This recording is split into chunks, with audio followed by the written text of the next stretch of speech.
I'm attorney Ben Crump, along with attorney Eric Hertz and attorney Jesse Van Sett and attorney LaShonda Counsel Rogers.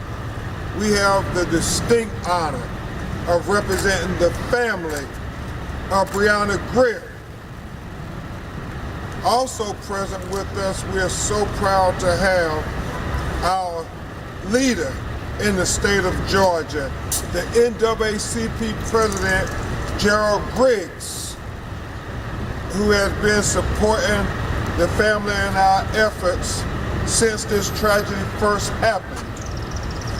Most importantly, we have here today the mother of Breonna Greer, Miss Marion Greer, and the sister of Breonna Greer, Lottie Greer. Ever since this happened on July 15th, when Miss Mary called the police department there in Hancock County, Georgia, because her daughter was having a mental health crisis. No criminal issue, a mental health crisis. This young, beautiful black woman needed help. The police came and put her in handcuffs. Miss Mary and her father, they wanted the police to help her, take her to the hospital to get help. They had come before when she had mental health crisis. While they were taking her to the jail, her mother and father will question themselves forever why they called the police if they were not going to help her. They handcuffed her, put her in the back of the police car. As Attorney Hertz and I discovered, they claimed that they had her restrained and that the car door was closed. That's what they said in the beginning. That was the narrative. They tried to say that Breonna Greer, this 120-pound young black woman, mother of twins, daughters, 4 years old at the time, they tried to say she has superhuman strength. And Portia, they tried to say she kicked open the police door. That's what they wanted us to believe. They wanted to just sweep it under the rug. But thank God that you had a family who said that's not true. They wanted answers. Because the reality is they never closed that door and secured that vehicle. And when they were on the road, she fell out of that car, and since she was handcuffed, there was no breaking the fall. Her skull hit the road, it cracked in 2 places. She had a brain bleed. She went into a coma, and 6 days later, her twin daughters lost their mother because of gross negligence at the hands of the police department that was supposed to help this young black woman who was having a mental health crisis, which is far too common, Mr. President, in the state of Georgia. And it is because of this reason that we're here today standing with her mother, because her father died after he lost his daughter 2 months later of congenital heart failure. But her mother tells everybody that my husband died from a broken heart because he loved Breonna. He loved her. she was a good person, and Lottie and them talk about how she was intelligent. She went to college, and it was while she was at college she started having the mental health issues, and she did not deserve this. But for those reasons, and on behalf of those twin daughters who are now 5 years old, Attorney Hertz and I are announcing that we have filed a $100 million civil rights excessive force lawsuit against the Hancock County police officers, because there is no excuse, no justification why Breonna Greer is dead and why she died in such a horrific manner. Falling out the back of an unsecure police vehicle traveling on the highway, her head colliding with the concrete on the street, causing a brain bleed. And her daughters continue to ask questions all the time about their mother. And so, when they grow up, we want her daughters to know that we fought for her mother. We want her daughters to know that even though the police did not treat her with respect, that with this civil lawsuit, we are demanding respect for Breonna Greer, this beautiful young black mother who was taken from this earth far too soon. This is what this is about. Breonna Greer. Her life mattered. Our brothers and sisters who are suffering from mental illness, they matter. Governor Kemp, they matter. We have to do something about this mental health epidemic in the state of Georgia. At this time, you will hear from my most worthy and able co-counsel, a giant in civil rights law here in Georgia, who I'm proud to fight on the front line for whom my grandmother called the least of these. And he has been championing the cause for Breonna since day one. He's been to Sparta countless times, saying that if nobody else seems to care about Breonna, we care. And so, Attorney Eric Hertz, thank you for caring, and please tell the press why this lawsuit is so important, not only to Breonna, but to Georgia. We have a problem, a very big problem. Mental health patients, mental health people are being treated by police in Georgia. This is not the first incident, but we hope it will be the last. It is our goal in this case to get the highest verdict ever done in Georgia for a case of this type, and send a message as to all the way up to the top that this should not happen. And when someone has a mental health problem, they should not be thrown on the ground, tasered, or at least have the taser, scare them with the taser, thrown in the back of a sheriff's patrol unit, handcuffed in front, and then driven off without even shutting the door for them to be ejected out onto the ground where they hurt their head and die 6 days later. It should not happen. And we have the civil justice system to protect us, all of us.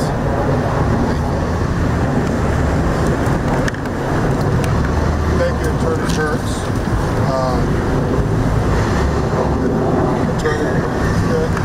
Thank you, Attorney Counsel Rogers. It's always a team effort when you fight these fights. And hopefully more of Our brothers and sisters who are suffering from mental health deserve better. Georgia, they deserve better. Before you hear from Breonna's mother, I want you all to hear from a leader who speaks truth to power, who serves with integrity and fights for the least of these, even when it's inconvenient, even when they say it's unpopular. And I'm just proud to call him my brother and my leader. Our president of the Georgia NAACP, Attorney Gerald Griggs.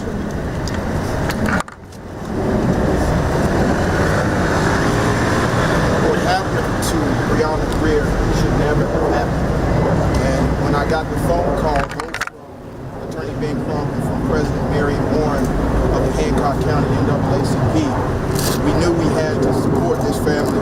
We went down with Sparta twice. We continue to uplift this family, and we call for change in Georgia. Far too often we have individuals in mental health distress, and the only organization or the only individuals that can respond are law enforcement. And in this case, like countless other cases, it ended in the untimely and illegal death of an innocent person. And so we will continue to advocate on behalf of Breonna Greer through the Hancock County NAACP and all other 100 units of the NAACP. And as we told Lottie, we told her mother, that we will continue to push for justice and accountability in this case. But let's be clear. Georgia has a problem responding to mental health emergencies. We need to fully fund our mental health services in this state. And so again, we call on the governor, just like we did a few days ago in the LaShawn Thompson case, that Georgia has to fully fund mental health facilities.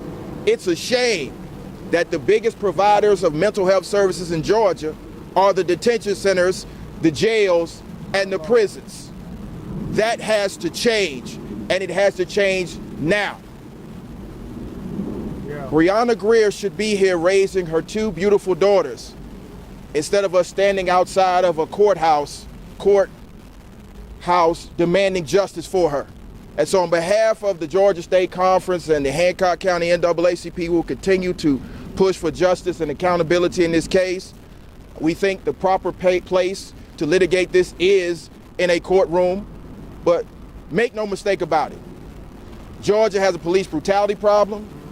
Georgia has an underfunded mental health services issue, and it lays at the footsteps of elected officials.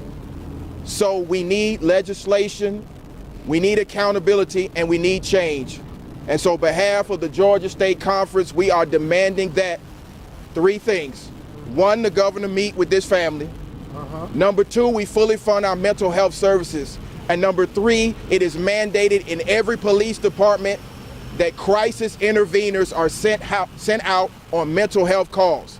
We don't need law enforcement responding. We need crisis interveners who know how to deal with these issues. So on behalf of the Georgia NAACP, amen, that's a demand. The ball is in the politicians' court. Thank you. Amen. Thank you so much, Mr. President. Thank you for your leadership. At this time, you're going to hear from the Lord. Thank you. At this time, you're going to hear from the people who knew Breonna Greer the most.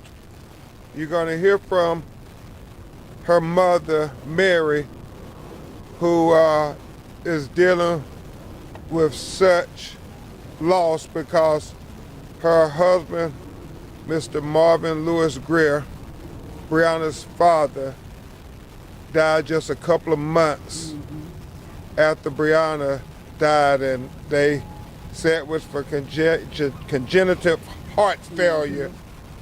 But as Miss Mary would tell you, that's not what he died from. She struggles with what to tell 5-year-old Mariah and Maria when they ask, why did the police do this to my mama? What happened to my mama? Where is my mama? She struggles with that. And so we can't have her standing in this world alone, her and Lottie. We got to stand with her to answer those questions and help raise these angels. It is truly going to take a village. That's right. And Miss Mary, we're all here with you. The village is here with you. So she's going to speak from the heart best she can. She's not an attorney. She's a broken-hearted mother. So, yeah, Miss Mary Greer. Good evening. I just want y'all to know that these Rihanna, my baby daughter, she lost 2 of her babies, and that's Maria and Mariah Greer. And they constantly asking about their mother. And I tell them, I don't lie to them. I tell them the truth. She's gone home to live with God. And my husband, Marvin Greer,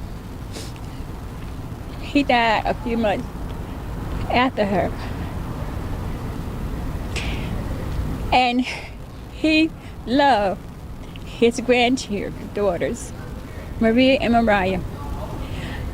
And he had to suffer because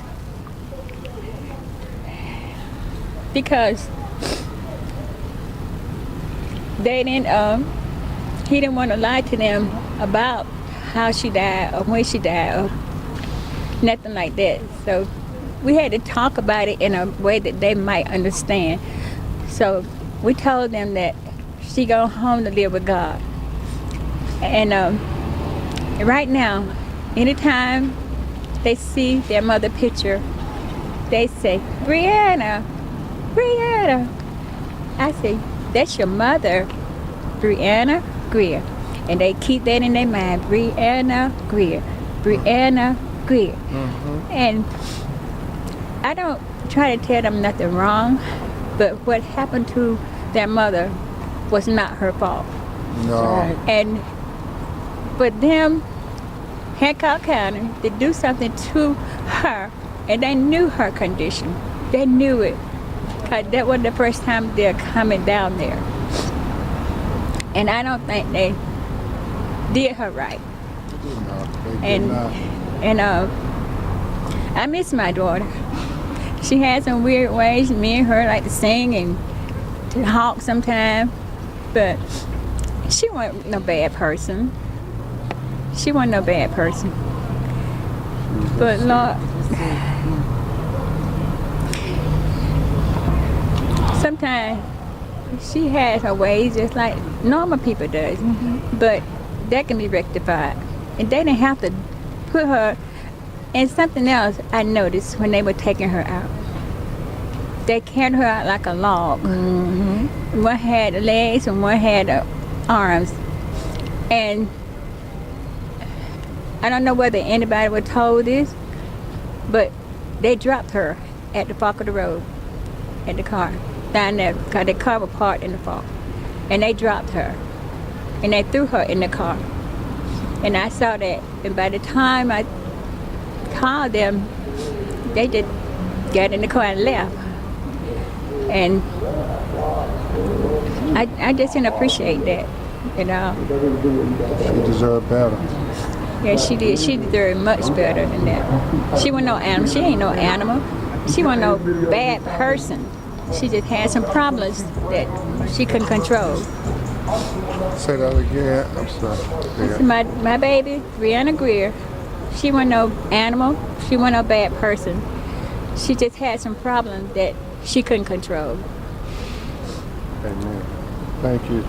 Thank you so much, Miss Mary. You want to show me your baby again?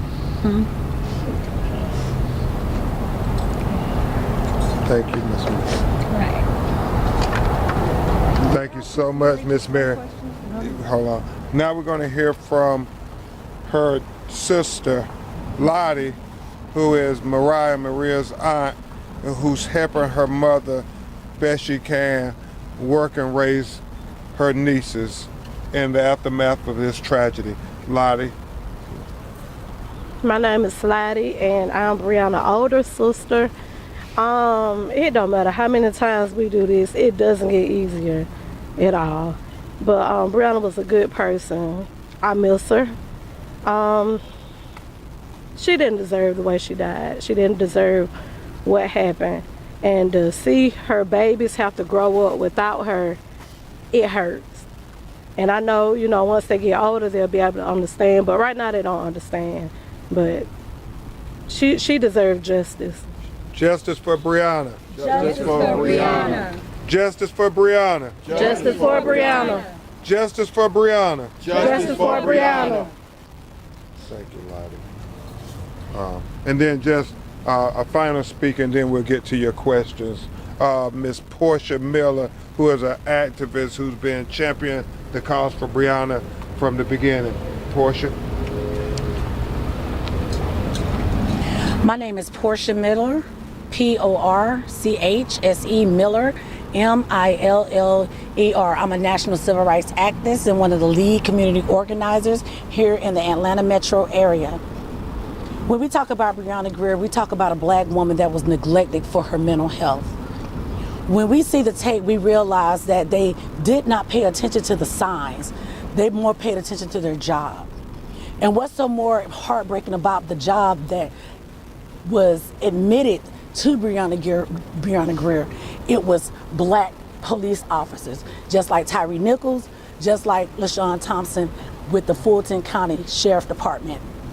Many times often here in Georgia, they label mental health as a red flag. That is right next to malice murder, manslaughter, and strong arm robbery. So we must look at this stuff with a clear eye view of what the problem is. The problem is not only that mental health is looked down upon as a problem with not only the black community, but with the legal system. I am proud to say that this family has a legal team behind them that is able to see that there is a problem and a very bad police problem in the state of Georgia. Not only in the state of Georgia, but it's all over the country. If you look at it, mental health have taken over increasingly since the pandemic. Not only people of color, but every race there's known to man. And as a person that advocates for veterans, as a U.S. Army vet, I notice as black women, we are the most neglected, most devalued, and looked at more worse than anyone in the country. We are here to stand for the voice of Brianna Greer. Because when she told the officers she was not intoxicated, they did not listen. When the family, her father, Marvin Greer, told them that their daughter was in a mental health crisis, they did not pay attention. Not only they neglected her, but they had her in a vehicle that was very unsafe, and they end up having her outside of the vehicle. We're here standing with the family of Breonna Taylor. We're here to stand with her mother and her sister Lottie. Sometimes you make friends with the voiceless. But at the same time, we have to be real with ourselves. We have to do more than just speak up. Like Lottie said, we could do this all day long. But if we don't get justice for our people, because justice never equates death. But if we don't get justice for our people, we will continue to be going through the vicious cycle that we go through every single day. There is no life or death sentence when it comes to the health of mental illness. So thank y'all so much for coming out. Thank you so much, Portia. And I want to give a word to my co-counsel, the sister who's fighting on this legal team with us. She's also fighting with us on Tyree Nichols' tragic killing in Memphis. She is an incredible lawyer. Attorney LaShonda Counsel Rogers. Good evening. I stand before you with sorrow. Yes, I am an attorney, but above and beyond, I am a woman of color and I am a mother. Imagine standing in this family's shoes through no fault of your own And not only do you lose your daughter, you lose your husband. No matter what the autopsy reports say, we all know he died of a broken heart. And all of this could have been prevented. We should not criminalize the fact that Brianna had a mental health condition. We go to the doctor if we have a broken arm. We go to the doctor if we have a broken leg and if we're sick. Mental illness is a sickness, and it should be treated as such by law enforcement. This is a tragic death, and this family will continue to suffer forever. 2 young black women will have to grow up without their mother, without their father. And we ask why. And what are we going to do to hold the higher ups, those that be, accountable, so this does not happen to yet another family? So we ask everyone to please not only put on your legal hat, put on your hat of humanity, the hat of a mother who is mourning the loss of, again, not just her children, but her husband. She is alone through no fault of her own. We ask everyone to stand up and be accountable to this family and every family that this potentially could happen to if we do not act now.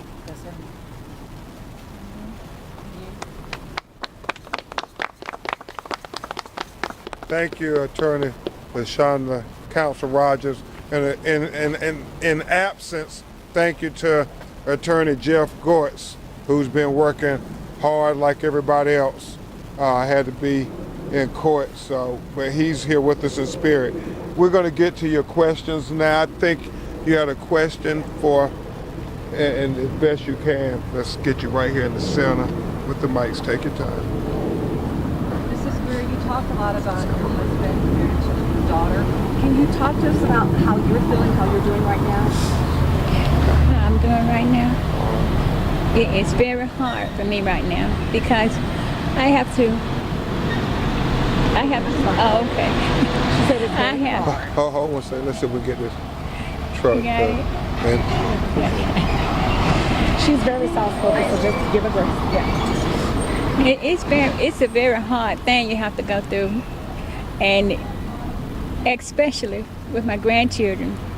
They talk about their mother, and you want to tell them the truth, but something you just have to wait to tell them. But they are very smart, and they know. When they ask me, where's Mama, where's Brianna, I said, God have her in the palm of his hand. And one day you're going to see her again, because that to me is true. And yes, ma'am, that's what they say to me. And I don't want to lie to them, but it's just certain part I don't tell them right now. Ms. Mayor, she asked, Pretty how hard loud. was it for You tried you? to speak earlier. Can I ask you again? How are you feeling? How are you doing? Broken, truly broken, because that was my baby. And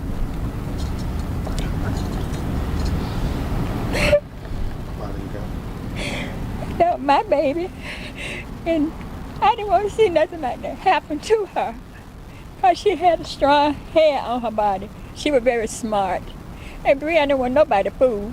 And what happened to her, it shouldn't have happened. And it hurt me. It really hurt me.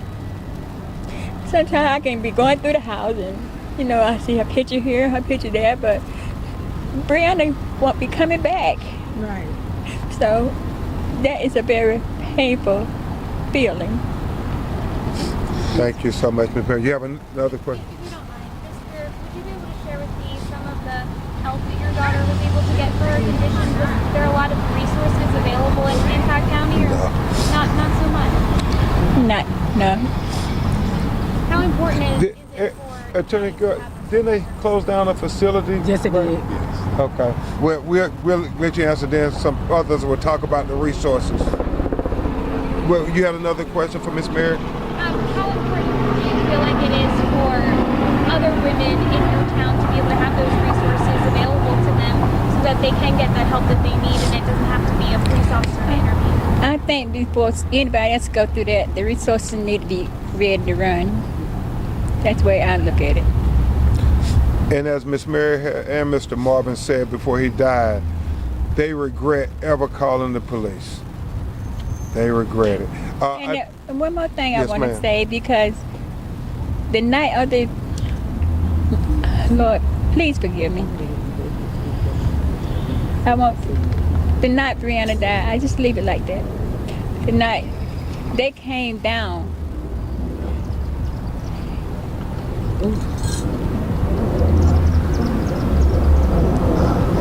Okay, I didn't think so. Okay. The night they came down, 2 officers came to get Brianna and take her to the car. Oh, you said. But the way they carried her to the car, they carried her like an animal. And I stood on the porch and watched them. And when they got to the car, they dropped her on that concrete. They dropped her. And after they dropped her, they threw her in the car. And about, I said, less than 15 minutes, the sheriff came to my door and knocked and said, Brianna had fallen out the car. And how did she fall out the car? And then he said she opened the door, but how can she open the door of an inside backseat of the police car and it's locked and they supposed to have her in handcuffs? How in the world did that happen? Yeah. Somebody lied somewhere. Yeah. Because if they had her in the seat properly, that wouldn't have happened. That's right. Yeah. There's no way to justify this. That's right. There's no way. I don't know if President Griggs or Attorney Hertz want to talk about lack of resources in Hancock I County. need to just make a couple statements if I could. One of the problems of going against law enforcement is that a lot of times the people that are enforcing the law enforcement laws are law enforcement themselves, and it gets very confusing. But I do want to make it clear that this is a lawsuit against Hancock County Sheriff Department, and we've used the word police interchangeable, but it is Hancock County Sheriff Department. Thank you. And just to follow up on the lack of resources, Georgia has a chronic underfunding of its hospitals, particularly its mental health facilities. Most of them have been closed and now have been surrogated through the county detention centers, the jails, and the prisons. So that's why it's important that we fully fund our mental health services in the state of Georgia, so that you don't have a law enforcement officer responding, you have a crisis intervener or somebody that knows how to deal with issues of people in mental health distress. And I would also point out in Sparta, in Hancock County, if you go to the detention center, the ambulance barn is right next to the sheriff's department and the detention center. So easily they could have sent EMTs or the ambulance instead of sending the sheriff's department. And so I think important, and it's incumbent upon our politicians to fully fund our mental health services so that these type of incidents don't happen again. I think it cannot be underscored. This is a legislative and a policy issue, as well as a justice and accountability issue. It's time for Georgia to get on the right side of mental health services through crisis interveners and fully funding our mental health services through the state of Georgia. Amen. And Portia, you want to say something briefly on that? Oh, yeah, sure I will. In rural South Georgia, a lot of hospitals have been closed down due to lack of funds. And we do know that one of our prominent hospitals here in Atlanta have been shut down in the middle of the Black marginalized communities. Mental health, you cannot not have insurance without getting assistance. If you don't have some type of free health care to get therapy or help with their children, you would have to call the police. And that's why I was saying that mental health is red flagged right along with malice murder, murderers, and strong armed robbers. The lack of resources as far as the Black community is now at a real all-time high. We are now in a war with Medicaid, even when it comes to our seniors. The thing of the matter is, the police officers should not go to a mental health crisis call unless they have social workers with them. The police department really needs to hire a lot more social workers. Thank you, Portia. Any other questions? If not, just like we said Breonna Taylor's name and fought for justice in Kentucky, we have to say Breonna Greer's name here in Georgia. Say her name. Breonna Greer. Say her name. Breonna Greer. Say her name. Breonna Greer. Say her name. Breonna Greer. Say her name. Breonna Greer. Say her name. Breonna Greer. Say her name. Breonna Greer. Say her name. Breonna Greer. Say her name. Breonna Greer. Say her name. Breonna Greer. Say her name. Breonna Greer. Say her name. Breonna Greer. Breonna, life matters. Yes. We'll continue to keep you updated. Thank you to the NAACP. Thank you to all the activists. Thank you to everybody in Sparta, from Atlanta and back to Sparta, for standing with this family. We can't do it alone. To get justice for Breonna and to get answers for Mariah and Maria, it's going to take a team effort. Thank you, Attorney Hertz, Attorney Counsel Rogers, Attorney Gertz. It's going to take a team effort. Thank you.